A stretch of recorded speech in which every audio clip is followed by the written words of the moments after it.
Hello साथीहरू, नमस्ते। तपाईलाई स्वागत गर्न चाहन्छु मेरो युट्युब च्यानलमा। साथीहरू, आज यो युट्युब भिडियो मार्फत म तपाईहरूलाई एउटा जानकारीमूलक कुरा सेयर गर्नको लागि यो युट्युब भिडियो बनाइरहेको छु कि हाम्रो मोबाइल ह्याङ हुने गर्छ र हामी सोच्छौँ कि मोबाइलमा भाइरस छिरेको कारणले मोबाइल ह्याङ भयो अथवा ओभरहिट भयो भनेर सोचिरहेका हुन्छौँ र फ्रीवाला जुन पैसा तिरेर किन्नु पर्दैन ती त्यस्ता फ्रीवाला एन्टिभाइरस मोबाइल एन्टिभाइरस हामीले हाम्रो मोबाइलमा इन्स्टल गरेर हामीले युज गरिरहेका हुन्छौँ र त्यो एन्टिभाइरसले पनि हामीलाई देखाउनको लागि काम गरिरहे जस्तो देखाइरहेको हुन्छ। तर साथीहरू, बिलिभ गर्नुहोस्, त्यो एन्टिभाइरसले 0.1% पनि काम गरिरहेको हुँदैन। त्यसले काम गर्छ त मात्र हाम्रो मोबाइललाई उल्टै ओभरहिट गराउने र ह्याङ गराउने काम गरिरहेको हुन्छ। त्यसैले त्यस्ता एन्टिभाइरसहरू तपाईँले मोबाइलमा इन्स्टल गर्नुभएको छ भने त्यसलाई आजै डिलिट गर्नुहोला। र आज म तपाईँहरूलाई यो भिडियो मार्फत एउटा मात्र सेटिङ जसको कारणले तपाईँको मोबाइलमा भाइरस छिर्नबाट ब्लक हुन्छ, त्यो भाइरस तपाईँको मोबाइलमा छिर्न सक्दैन, त्यसको बारेमा जानकारी दिन गइरहेको छु। भनिन्छ रोग लागेर उपचार गर्नुभन्दा रोग लाग्नै नदिन बेस भनिन्छ। त्यसैले यो मेथड हामी सबैले अपनाउनु पर्छ र साथीहरू तपाईँले पनि एकचोटि ट्राई गरेर हेर्नु होला, तपाईँलाई पक्कै पनि राम्रो लाग्नेछ। र म सम्पूर्ण साथीहरूलाई एउटा आग्रह गर्न चाहन्छु कि अहिलेसम्म मेरो युट्युब च्यानललाई सब्सक्राइब गर्नुभएको छैन भने मेरो युट्युब च्यानललाई सब्सक्राइब गरेर मसँग कनेक्ट रहन सक्नुहुन्छ।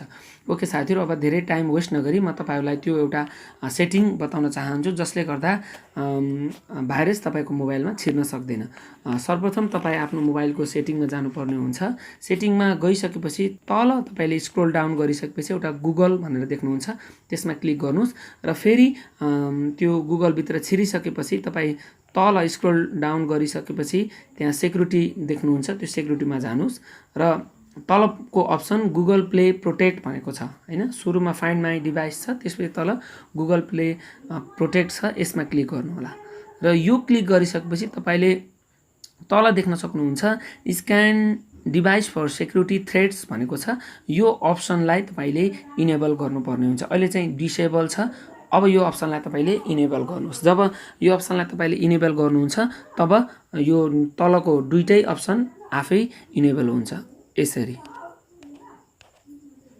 तपाईँले साथीहरू देख्न सक्नुहुन्छ scan device for security threats र अर्को चाहिँ इम्प्रुभ हार्मफुल एप डिटेक्सन भनेको छ। यो दुईटा अप्सन तपाईँले इनेबल गरिसकेपछि तपाईँले त्योभन्दा माथि देख्न सक्नुहुन्छ लुक्स गुड छ यो, र यहाँ स्क्यानको एउटा साइन छ, यो साइनमा एकचोटि क्लिक गर्नुहोस् र तपाईँको मोबाइलमा भएको सम्पूर्ण एप्लिकेसनलाई यसले स्क्यान गर्छ। साथीहरू, यहाँ पनि मेरोमा पनि स्क्यानिङ गरिरहेको छ, एकैछिन टाइम लाग्छ। तपाईँको मोबाइलमा कति धेरै एप्लिकेसन छ त्यही अनुसार भर पर्छ।